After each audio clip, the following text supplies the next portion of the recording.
Olá pessoal, sejam muito bem-vindos a mais um vídeo do canal, mais uma vez compartilhando conhecimento. E no vídeo de hoje eu vou estar compartilhando com vocês como faz para remover uma máquina do domínio no Windows 10. Então, se a sua máquina está ingressada em um controlador de domínio, neste vídeo eu vou estar compartilhando com vocês como faz para remover ela do controlador de domínio. Aqui no Windows 10 vocês vão clicar no menu iniciar com o botão direito do mouse. Depois, configurações, sistema, vão navegar até a opção sobre, configurações avançadas do sistema, nome do computador, clicamos no botão alterar e aqui vocês vão desmarcar a opção membro de e vão colocar aqui o nome para o grupo. Vão marcar grupo de trabalho. E aqui vocês vão digitar o Workgroup. Vão dar OK.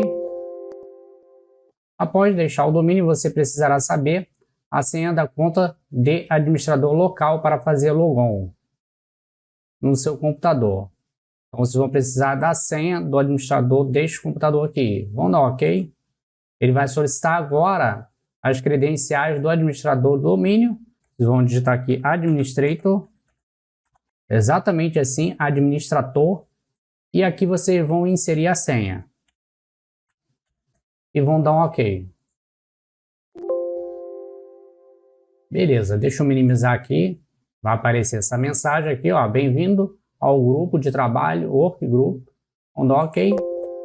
Vai ser necessário reiniciar o computador, fechar, e agora é só vocês clicar em reiniciar agora. Beleza, pessoal, o Windows 10 acabou de iniciar. Vamos clicar aqui na tela. Se você tiver uma senha, vai ser necessário você entrar com a senha do usuário. O meu exemplo aqui é AG, sendo que essa conta aqui ela não tem senha. Se é o seu caso, é só clicar em entrar. Ele vai entrar automaticamente. Simples assim. Então está aí, mais uma dica compartilhada com vocês. Eu espero que vocês tenham curtido essa dica. Se gostou, deixe o joinha de vocês, se inscreva no nosso canal para ficarem por dentro de todas as novidades. Nos encontramos até a próxima dica e tchau, pessoal!